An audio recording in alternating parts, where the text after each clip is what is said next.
03 2021. And now we will first do Cantor intersection theorem. So what is Cantor's intersection theorem?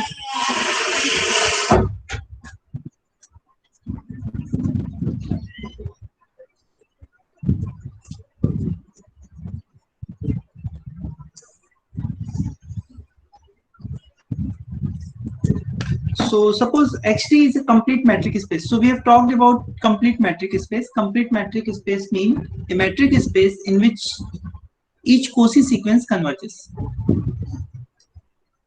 ठीक है, तो हम suppose कर रहे हैं कि हमारे पास कंप्लीट मैट्रिक स्पेस है. Let Xt be a complete metric space. Let Xt be a complete metric space. Metric space. Let F1 F2 this be a decreasing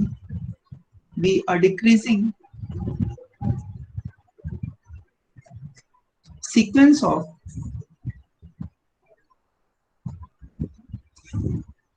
non-empty closed sets.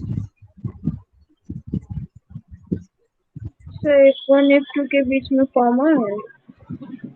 No, this is containment. F1 contains F2, F2 contains F3 and so on. तो ये क्या है? Decreasing sequence, इसे लिखा decreasing sequence of non empty close set. तो F1 F2 क्या है? Close set है X के, और F1 के अंदर F2 कंटेन है, F2 के अंदर F3 कंटेन है एंड सो ऑन. एक दूसरे के अंदर ये कंटेन होकर पूरी चेन बनी हुई है, इसीलिए इसको सीक्वेंस का भी नाम दे रहे हैं. Non empty close sets in X. लेकिन साथ में जो डायमीटर है सेट का, डायमीटर ऑफ Fn वो भी जीरो की तरफ टेंड कर रहा है. यानी जैसे जैसे n बढ़ रहा है Fn का डायमीटर छोटा होता जा रहा है. अगर ऐसी सिचुएशन हो जाए तो क्या होगा? Then intersection Fn n is varying from 1 to infinitive, ये जो होगा वो नॉन एम्प्टी होगा, नॉट इक्वल टू 5. यानी सारे Fn का इंटरसेक्शन हम लोग लेंगे n is varying from 1 to infinitive करके, तो कम से कम एक पॉइंट ऐसा मिलेगा जो सब में होगा. इंटरसेक्शन नॉन एम्प्टी होने का मतलब कि कम से कम एक पॉइंट ऐसा होगा जो सब में होगा. So let us prove this theorem. This is called Cantor's intersection theorem. इसको नेस्टेड सेट थ्योरम भी बोलते हैं, नेस्टेड सेट थ्योरम भी बोलते हैं. चलिए प्रूफ करते हैं.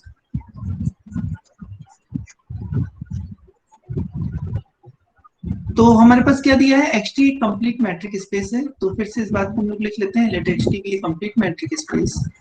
Xt be a complete metric space.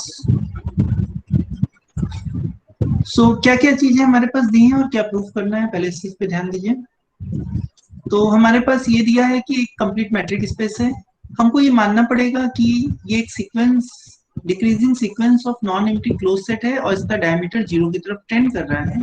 और प्रूफ हमको क्या करना है? प्रूफ हमको ये करना है कि इंटरसेक्शन नॉन एम्प्टी आएगा. तो प्रूफ हमको सिर्फ इतना सा करना है कि इंटरसेक्शन नॉन एम्प्टी आएगा, बाकी सब हमारा एजम्पशन है. ठीक है, तो हम लोग मान लेते हैं. Suppose F1 which is containing F2,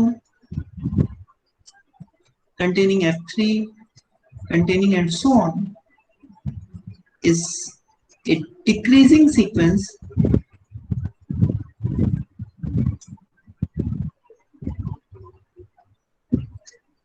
of non-empty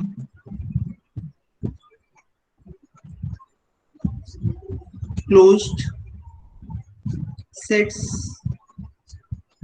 in X with diameter of Fn is going towards 0.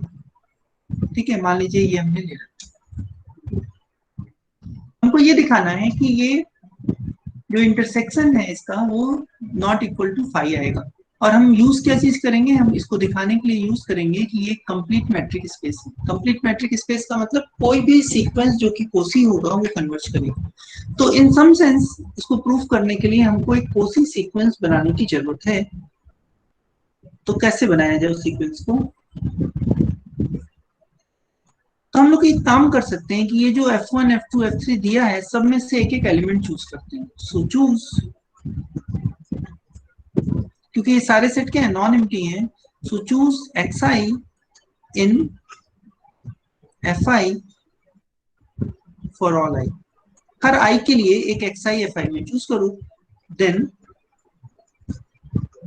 xn जो है, या xi लिख सकते हैं, xn and is varying from 1 to infinity. This is a sequence in x. x में एक sequence मिल गया, लेकिन क्या ये जो सीक्वेंस मिला है ये सीक्वेंस कोसी सीक्वेंस भी है? ये चेक करते हैं। एक चीज ध्यान दो कि हम लोग को दिया हुआ है कि डायमीटर ऑफ Fn जो है वो 0 की तरफ टेंड कर रहा है। बाकी सारी कंडीशन हम लोग यूज कर लिए हैं। हमको कंप्लीट मैट्रिक स्पेस को किसी तरह यूज करना है और डायमीटर ऑफ Fn 0 की तरफ टेंड कर रहा है। इस फैक्ट को अभी तक हमने कहीं यूटिलाइज नहीं किया है। तो चलिए देखते हैं। Since diameter of Fn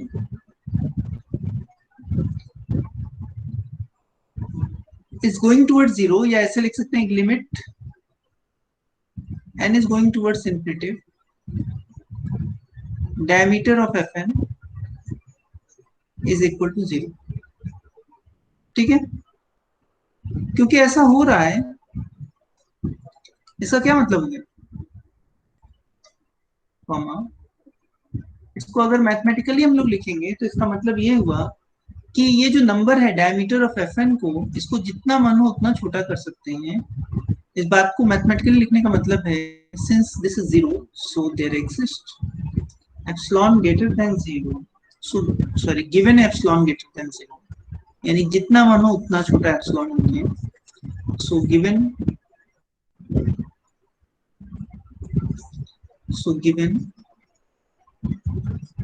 epsilon greater than 0, there exists n in n such that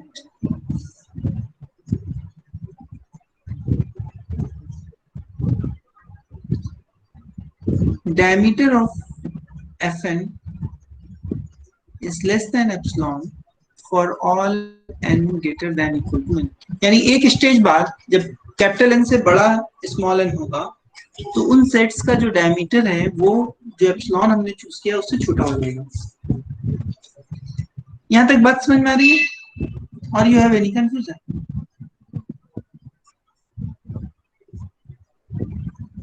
Do you have any confusion? If you have, then you can ask. No confusion? ये जो डायमीटर ऑफ Fn है वो epsilon से छोटा हो गया, इसका क्या मतलब है? अगर इस सीक्वेंस जो हमने बनाया था उसको आप ध्यान से देखिएगा तो देखिए क्या हो रहा है कि F1 था हमारे पास, F1 से छोटा F2 था, F2 से छोटा F3 था, F3 से छोटा F4 था, और ये जो X1 था वो F1 में था, X2 जो लिया वो F2 में लिया, X3 we have taken in F3 and X4 we have taken in F4 and so on। इस तरह से हमने लिया। इसका मतलब, और ये सब एक दूसरे के अंदर कंटेंट है, इसका मतलब जब हम F1 की बात करेंगे तो उसके अंदर पूरा सीक्वेंस आ जाएगा। F2 की जब बात करेंगे तो X2 से लेकर लास्ट तक का सीक्वेंस F2 के अंदर आएगा। Do you agree at this point? Yes sir. ठीक है, F3 की बात करेंगे तो X3 से लेकर लास्ट तक का पूरा सीक्वेंस F3 के अंदर आएगा एंड सो ऑन। सो इसका मतलब ये हो गया कि अगर हम Fn की बात करेंगे तो ये जो सीक्वेंस है, ये जो सबसेट हम बना रहे हैं, Xn से लेकर बाद तक का सारा एलिमेंट वो तो Fn के अंदर आएगा। इसका मतलब ये हो गया कि इसका जो डायमीटर होगा वो लेस देन होगा equal to diameter of Fn की,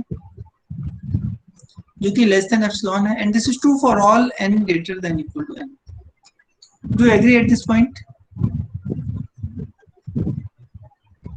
देखिए ये सेट अगर हम बनाएं xn such that n is greater than equal to n, तो ये सेट कहाँ कंटेन्ड है? Fn के अंदर कंटेन्ड है. तो क्योंकि Fn का डायमीटर एप्सिलॉन से कम है, तो इस सेट का डायमीटर क्या होगा? इस सेट का डायमीटर तो पूरे सेट के डायमीटर से कम होगा, Fn के डायमीटर से कम होगा, और ये एप्सिलॉन से कम है, तो इस सेट का डायमीटर भी एप्सिलॉन से कम है. Do you agree at this point? Yes sir. अच्छा, इसका क्या मतलब हुआ? इसका मतलब ये हुआ इस सेट का डायमीटर एप्सिलॉन से कम है, इसका मतलब इस सेट के दो पॉइंट के बीच की दूरी जो है वो एप्सिलॉन से कम आएगी. So the distance between xn and xm will be less than epsilon, and this is true for all n and m greater than equal to capital N, and this implies this xn is a Cauchy sequence. ये तो Cauchy sequence की definition हो गई कि given epsilon there exists a capital N such that for all nm greater than equal to capital N, the distance between xn and xm is less than epsilon. This is the definition of Cauchy sequence. So xn is a Cauchy sequence.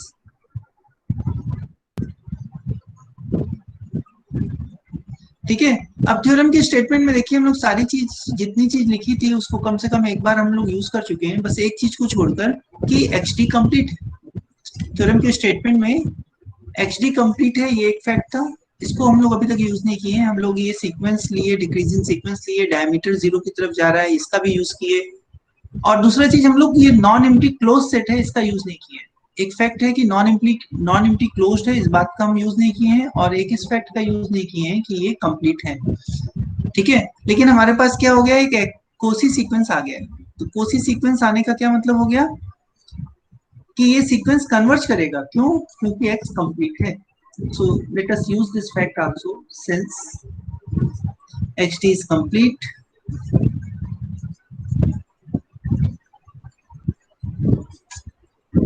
so there exists x in x such that the sequence will converge to this small x, xn will converge to x. ठीक है. तो ये sequence क्या हो गया, x पे converge करने लगेगा. अब देखो क्या होगा नाउ.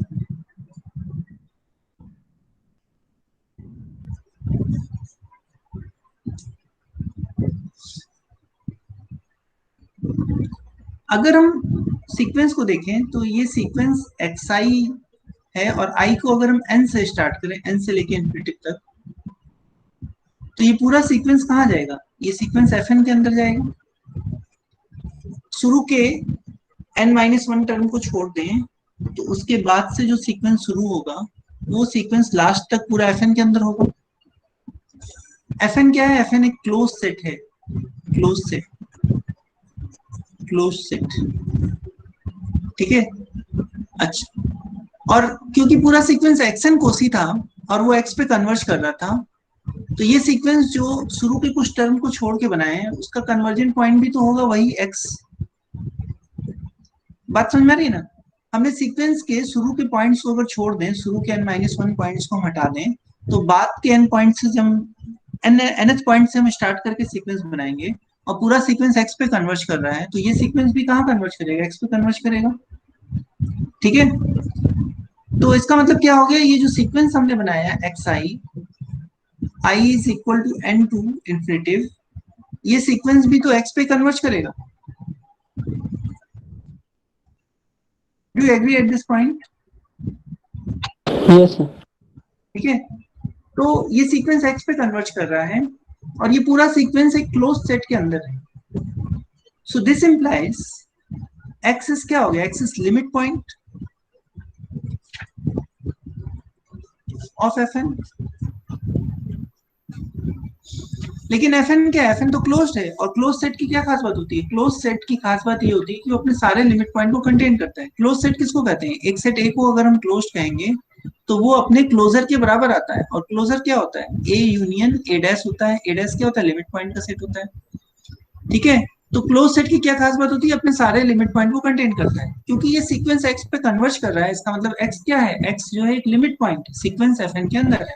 तो ये एफ एन का एक लिमिट पॉइंट है एक्स, और एक्स अगर लिमिट पॉइंट है तो ये लिमिट पॉइंट कहाँ होगा? एफ एन में होगा। And this fact is true for all n, हर एन के लिए ऐसा होगा। For all n is equal to 1 2 3 4 and so on, हर एन के लिए ऐसा होगा। इसका क्या मतलब हो गया?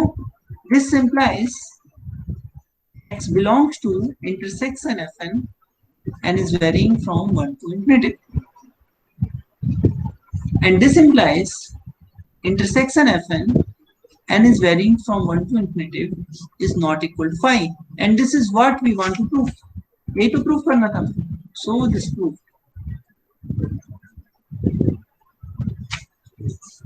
समझ में आ रहा है ये proof?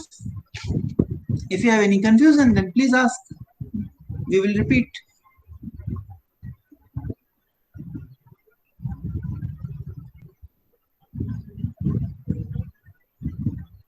Do you have confusion? Sir एक बार और बता दीजिए। अच्छा चलिए कोई बात नहीं। देखिए इसको बोल रहे हैं हम लोग कैंटर्स इंटरसेक्शन थ्योरम। कैंटर्स इंटरसेक्शन थ्योरम में क्या करना है हमको? हमको क्या क्या दिया हुआ है? देखो पहले चीज तो देखते हैं, एक कंप्लीट मैट्रिक स्पेस दिया हुआ है। उसके बाद अगर कोई सीक्वेंस है, decreasing sequence of non empty close set, और कैसे होने चाहिए क्लोज सेट? उनका डायमीटर 0 की तरफ टेंड करे, तो हमको ये दिखाना है कि सारे का इंटरसेक्शन अगर हम लेंगे तो वो नॉन एम्प्टी आएगा, ठीक है। ये हम लोग को दिखाना है। अच्छा अब चलिए, तो अब क्या करेंगे हम लोग सबसे पहले माने कि एक्स टी एक कंप्लीट मैट्रिक स्पेस है, और उसके बाद एक decreasing sequence of non empty close set लिया एक्स में, such that diameter is going towards 0। फिर हमने क्या किया? इसकी मदद से हमने एक सीक्वेंस तैयार किया। सीक्वेंस में क्या किया कि हर सेट से एक एक एलिमेंट चूज किया। अब क्योंकि सेट नॉन एम्प्टी है, यहाँ पे नॉन एम्प्टी की प्रॉपर्टी यूज की कि सेट नॉन एम्प्टी था, तो हम एक एक एलिमेंट हर सेट से चूज कर सकते थे, और इस सेट से एक एक एलिमेंट लेने के बाद हमको एक सीक्वेंस मिल गया x n is varying from 1 to infinity, ठीक। अब ये दिया हुआ है। दूसरा फैक्ट हम यूज करना चाह रहे हैं कि इस सेट के जो डायमीटर हैं वो 0 की तरफ टेंड कर रहे हैं। ये एक फैक्ट दिया हुआ है, इस फैक्ट को हम यूज करना चाह रहे हैं। सबसे पहले हमने क्या किया? सीक्वेंस बनाया, फिर नॉन एम्प्टी फैक्ट को यूज किया, और फिर ये फैक्ट यूज किया कि ये डायमीटर जो है वो 0 की तरफ टेंड कर रहा है। डायमीटर 0 की तरफ टेंड कर रहा है, इसका मतलब limit n is going towards infinity, diameter of fn is 0। Diameter of fn 0 होने का मतलब ये है कि जैसे जैसे n को बढ़ाएंगे डायमीटर ऑफ fn जो है वो छोटा होता जाएगा। मैथमेटिकली अगर इसको लिखेंगे, then it is given epsilon greater than 0, there exist n in n such that diameter of fn is less than epsilon for all n greater than equal to fn, यानी कैपिटल n से ऊपर जाने पर diameter of fn जो है epsilon से छोटा हो जाएगा। लेकिन अगर हम ध्यान दें, जैसे सीक्वेंस हमने बनाया है, तो इस सीक्वेंस का जो nth टर्म है यानी x कैपिटल N, उससे ऊपर वाले सारे टर्म क्या है? fn के अंदर कंटेन्ड है, ठीक है। तो इस फैक्ट को अगर हम यूज करें, so this subset fn xn such that n is greater than equal to capital N इस कंटेन इन fn, तो इसका मतलब हो गया कि इस सेट का जो डायमीटर है, इस सेट का डायमीटर क्या होगा? इस सेट का डायमीटर fn से डायमीटर से कम होगा, लेकिन fn का डायमीटर एप्सिलॉन से कम है। Yes sir n is greater than equal to n, उसका मतलब क्या है? यानी इसका मतलब है कि ये जो सेट है, इसका पहला एलिमेंट होगा आपका xn, दूसरा एलिमेंट होगा xn+1, तीसरा एलिमेंट होगा xn+2, चौथा एलिमेंट होगा xn+3 एंड सो ऑन। तो ये एलिमेंट कहाँ है? ये एलिमेंट है fn में, fn से लिया गया है। और ये एलिमेंट कहाँ लिया गया था? fn+1 से लिया गया था, लेकिन fn+1 fn के अंदर है, तो इसका मतलब ये सारे जितने बाद में आ रहे हैं वो सब fn के अंदर होंगे। तो यही चीज यहाँ पे लिखा, xn such that n is greater than equal to capital N, यानी कैपिटल N और उससे बड़े वाले सारे टर्म को इकट्ठा किया सीक्वेंस। तो ये जो सेट है वो इस सेट का सबसेट है Fn का। तो Fn का जो डायमीटर है वो बड़ा होगा इसके डायमीटर से या बराबर होगा, लेकिन ये डायमीटर एप्सिलॉन से कम है, तो इसका मतलब इस सेट का भी डायमीटर जो है वो एप्सिलॉन से कम होगा। Is it okay? यस। तो डायमीटर कम होने का मतलब हो गया कि इस सेट के दो टर्म के बीच की जो दूरी है वो भी एप्सिलॉन से कम हो गई। So distance between xn and xm will become less than epsilon, लेकिन कब? जब कैपिटल N से ऊपर के टर्म देखेंगे तब। तो कैपिटल N से ऊपर के दो टर्म के बीच की दूरी एप्सिलॉन से कम हो गई। But this is the definition of A Kosi sequence, ठीक है ना। सीक्वेंस को कोसी कब बोलते हैं? जब given epsilon there exist a capital N such that the distance between any two terms after capital N will become less than epsilon. तो ये हो रहा है यहाँ पे। इसका मतलब हमको जो सीक्वेंस हमने बनाया था वो ऑटोमेटिक कोसी सीक्वेंस बन गया, ठीक है। अब कोसी सीक्वेंस है और हमारा मैट्रिक स्पेस कंप्लीट है, इसका मतलब ये कोसी सीक्वेंस मैट्रिक स्पेस में कंप्लीट करेगा। So since X3 is a complete metric space, so there exists a point on which this sequence will converge. So suppose करो वो पॉइंट स्मॉल x है और ये सीक्वेंस उस पॉइंट x पे converge करती है, ठीक है। अब इस सीक्वेंस क्या है? सीक्वेंस तो x1 से स्टार्ट है, x1 है, x2 है, x3 है, इस तरह से बढ़ रहा है, फिर xn आया हमारे पास और फिर xn+1 आया एंड सो ऑन, ठीक है। ऐसा सीक्वेंस है ना। तो अगर इस सीक्वेंस को हम यहाँ से कट कर दें और पुराने टर्म को छोड़ दें, इतने हिस्से को छोड़ दें और सिर्फ इस सीक्वेंस की बात करें, तो क्योंकि पूरा सीक्वेंस x पे कन्वर्ज कर रहा है इसलिए शुरू के कुछ फाइनाइटली मेनी टर्म्स छोड़ने पर भी ये सीक्वेंस क्या होगा? x पे कन्वर्ज करेगा। कन्वर्जिंग नेचर तो चेंज नहीं होता शुरू के कुछ टर्म हटाने पे सीक्वेंस पे। तो क्या हो गया? अगर xn x पे कन्वर्ज कर रहा है तो xi जो सीक्वेंस है जहाँ पे i स्टार्ट हो रहा है n से इन्फिनिट तक, ये सीक्वेंस क्या होगा? ये भी कन्वर्ज करेगा x पे। लेकिन ये सीक्वेंस पूरा पूरा Fn के अंदर है और Fn क्या है? क्लोज सेट है। क्योंकि ये सीक्वेंस x पे कन्वर्ज कर रहा है और ये सारे पॉइंट्स Fn के अंदर हैं, इसका मतलब ये जो पॉइंट x हुआ वो Fn का लिमिट पॉइंट है। लेकिन क्लोज सेट की खास बात क्या होती है? क्लोज सेट अपने सारे लिमिट पॉइंट जो होते हैं वो सेट के अंदर होते हैं। तो इसका मतलब x क्योंकि लिमिट पॉइंट है और Fn क्लोज सेट है तो x जो है Fn के अंदर होगा। लेकिन ये बात सही है हर n के लिए। इसका मतलब x जो है सारे Fn में होगा, यानी F1 में भी होगा, F2 में भी होगा, F3 में भी होगा and so on. So it simply means that this x will be in the intersection of all the sets. Intersection n is varying from 1 to infinity Fn. इसका मतलब इंटरसेक्शन नॉन एम्प्टी आएगा और यही हम लोग प्रूफ करना चाह रहे हैं। तो ये प्रूफ हो गया। Is it okay? यस और नो? चलिए एक एग्जांपल Yes, sir.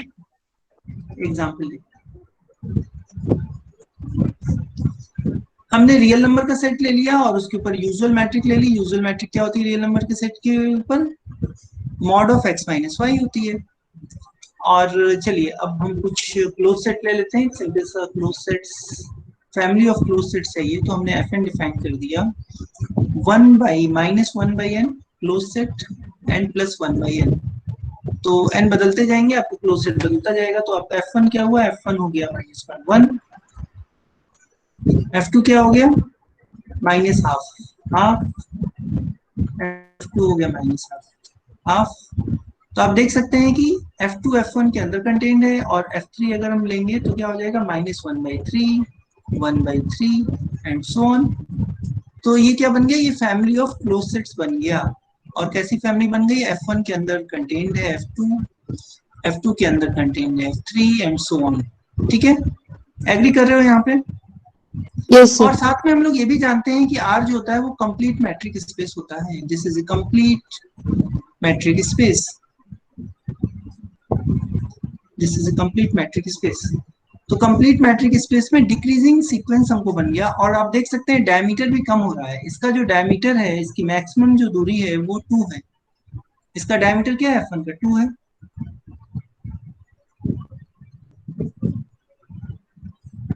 समझ में आ रहा है ना? F2 का डायमीटर लेंगे तो इन दोनों को सब्सट्रैक्ट करो, कितना आता है? हाफ प्लस हाफ 1 आ जाएगा, डायमीटर 1 आ गया।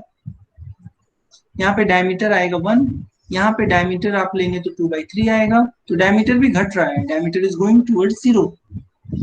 सो सारी प्रॉपर्टी सेटिस्फाई हो रही है। इसका मतलब intersection Fn n is varying from 1 to infinity, ये नॉन एम्प्टी आएगा। और आप देख के बता सकते हैं कि इस इंटरसेक्शन में क्या आएगा। कौन सा ऐसा पॉइंट है जो कॉमन है सारे में? 0. 0 is the common point and exactly this intersection will be 0. आप इसको चेक कर सकते हैं, 0 is the only intersection point in this series. ठीक है, तो हम लोग ने थ्योरम को वेरीफाई कर लिया कि एग्जांपल से कैसा हो रहा है इस एग्जांपल में। चलिए अब आगे चलते हैं और कुछ चीजें आपको और बताते हैं। So that was all about Cantor intersection theorem. Cantor's intersection theorem के बाद हम लोग आते हैं कंट्रैक्शन मैपिंग पे कि कंट्रैक्शन मैपिंग क्या होता है। सो चलिए डिफाइन करते हैं contraction mapping. So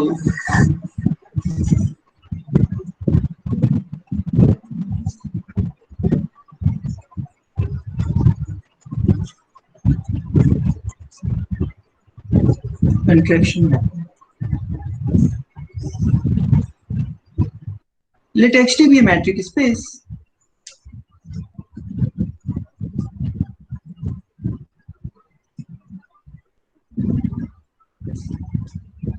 a mapping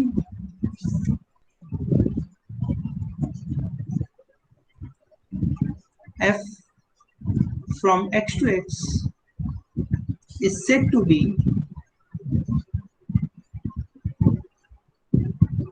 contraction mapping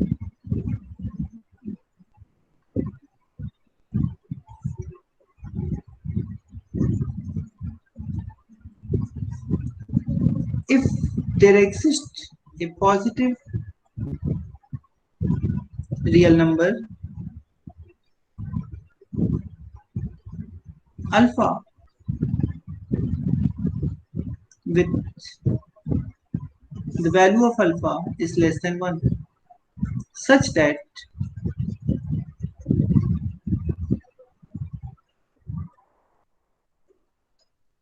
अगर हम डिस्टेंस निकालें, so the distance between fx and fy is less than equal to alpha times the distance between x and y for all xy in x. ठीक है, तो contraction mapping कब बोलेंगे? जब fx और fy की distance alpha times d of xy से कम या बराबर आए, इसीलिए इसको कंट्रैक्शन बोल रहे हैं। देखिए छोटा हो रहा है अल्फा क्योंकि लेस देन 1 है, तो distance between fx and fy क्या होगा? जो ओरिजिनल डिस्टेंस x और y के बीच में थी उससे कम आएगी।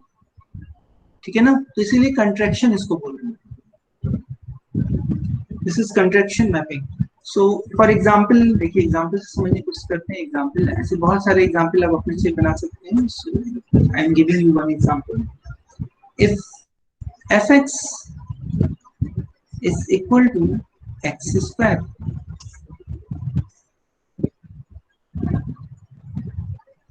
where x is in between 0 and 1/3, 1 से छोटा है x, तो क्या ये कंट्रैक्शन मैपिंग है? सो यहाँ से if हटा देते हैं, सपोज कर देते हैं, सपोज इसको चेक करते हैं कंट्रैक्शन मैपिंग है या नहीं। तो हम क्या निकालेंगे? डिस्टेंस बिटवीन दो पॉइंट ले लेते हैं x और y। So take, so what is the range and domain of the mapping? So x दिया हुआ है 0 से 1/3 में है, तो closed interval 0 to 1/3। So okay, let me right it properly. What is f का रेंज क्या हो गया? 0 1/3 से 0 1/3 हो गया। यहाँ से यहाँ तक मैपिंग है और मैपिंग ऊपर जैसे डिफाइंड है उस तरह से डिफाइंड है, fx is equal to x square. और हमको चेक करना है क्या ये कंट्रैक्शन मैपिंग है। तो देखते हैं distance between, what is the distance between fx and fy where x and y are the 2 points in between 0 and 1/3। ठीक है, तो इसके बीच की डिस्टेंस निकालते हैं। तो डिस्टेंस क्या है हमारे पास? यूजुअल मैट्रिक है, r की यूजुअल मैट्रिक है, तो डिस्टेंस मॉड से हम लोग नापेंगे। तो इसका मतलब हो गया mod of fx minus fy, और fx की वैल्यू कितनी होगी? x स्क्वायर, और y की वैल्यू होगी 1 स्क्वायर। और इसको हम लोग लिख सकते हैं x plus y and x minus y। एक चीज तो this can be written as mod को हम लोग अलग अलग कर सकते हैं, x प्लस वाई अलग कर सकते हैं एंड x माइनस वाई अलग कर सकते हैं। लेकिन एक चीज देखिए, x की जो मैक्सिमम वैल्यू है वो 1/3 तक जाएगी एंड y की जो मैक्सिमम वैल्यू है वो भी 1/3 तक जाएगी। ठीक है, तो जो दोनों को मिला के मैक्सिमम वैल्यू बनेगी। हाँ बताओ। फिर मैक्सिमम वैल्यू 1/9 होगा ना x square. Maximum value x square है, मतलब 1/9 होगा ना। नहीं, एक्स स्क्वायर की ना, एक्स की वैल्यू हम कह रहे हैं, एक्स की ये मैक्सिमम वैल्यू तो 1/3 fx होगी है, और वाई की fx है। मैक्सिमम वैल्यू, यस, x की मैक्सिमम वैल्यू 1/3 और y की मैक्सिमम वैल्यू 1/3 होगी, यानी x प्लस y की जो मैक्सिमम वैल्यू होगी वो ज्यादा से ज्यादा 2/3 जाएगी। So can we say that it is less than equal to 2/3 mod of x minus y।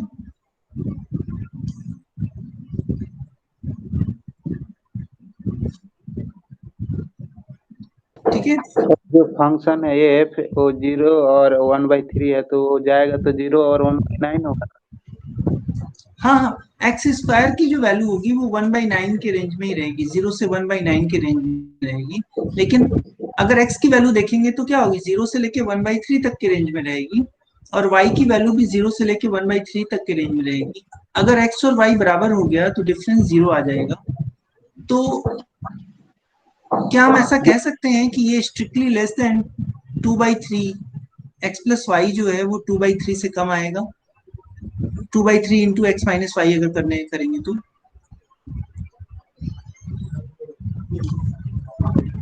Do you agree at this point? क्योंकि अगर x और y बराबर हो गया दोनों, यानी 1/3 दोनों हो गया, तो ये पूरा पोर्शन 0 हो जाएगा और ये भी 0 आ जाएगा, तो फिर कोई दिक्कत ही नहीं है।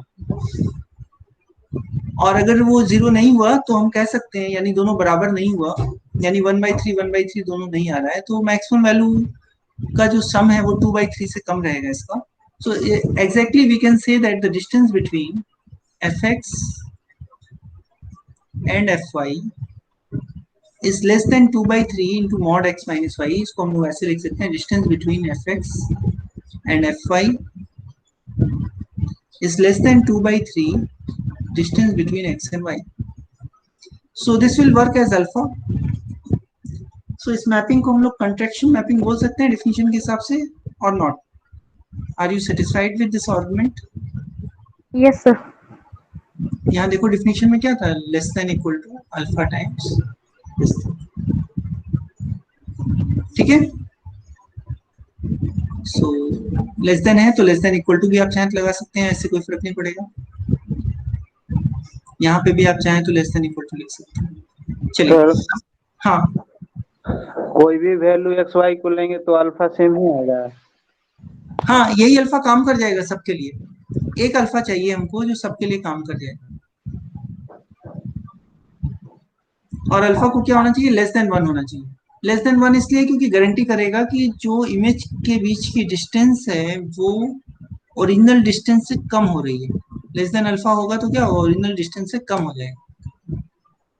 ठीक है ना, ये अल्फा जो है लेस देन 1 है, इसलिए इससे जब मल्टीप्लाई करोगे तो राइट साइड की जो वैल्यू है वो डी एक्स वाई से छोटी आ जाएगी, यानी D of F X F Y के बीच, D of F X F Y जो है वो डी एक्स वाई से छोटा है।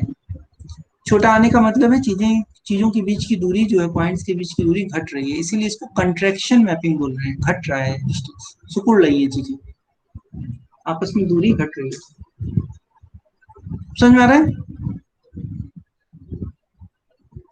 So if you have any doubt, then you can ask.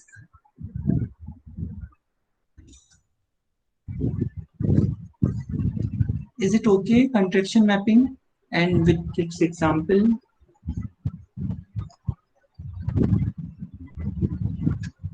Yes or no?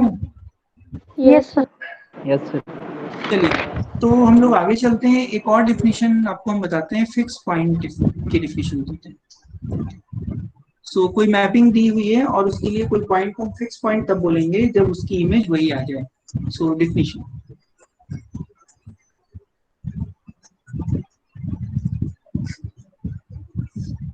So a point x in x is called fixed point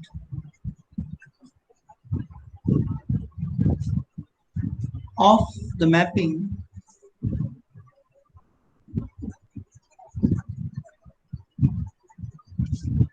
f from x to x. X is a metric space if fx is equal to x. अगर x की value x ही आ जाए, f of x अगर x आ जाए तो हम बोलेंगे x is the fixed point. Fixed point मतलब fix हो रहा है ये पॉइंट, ये मैपिंग इस पॉइंट को इसी पॉइंट पे ले जा रही है, इसलिए इसको फिक्स पॉइंट बोल रहे हैं। ठीक है, तो एक थ्योरम है जिसको हम लोग बोलते हैं बेनाक फिक्स पॉइंट थ्योरम।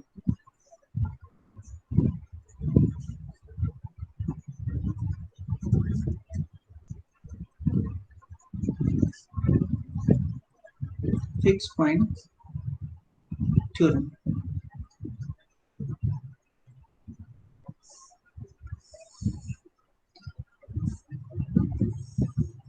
ये कहती है कि अगर हमारे पास कंप्लीट मैट्रिक स्पेस हो और उस कंप्लीट मैट्रिक स्पेस में कोई कंट्रैक्शन मैपिंग हो तो उस मैपिंग का कम से कम उस मैपिंग का यूनिक फिक्स पॉइंट होगा। So let me state it, any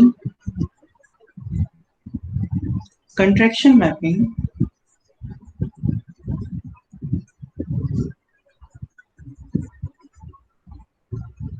f of a non-empty complete metric space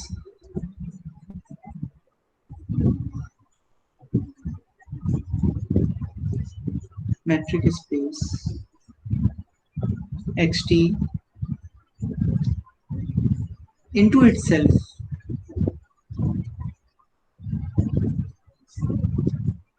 has a unique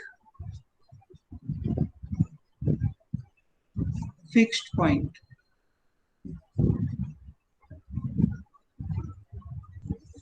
तो इसको फिक्स पॉइंट थ्योरम या कंट्रैक्शन मैपिंग थ्योरम भी बोलते हैं या बेनाक फिक्स पॉइंट थ्योरम भी बोलते हैं।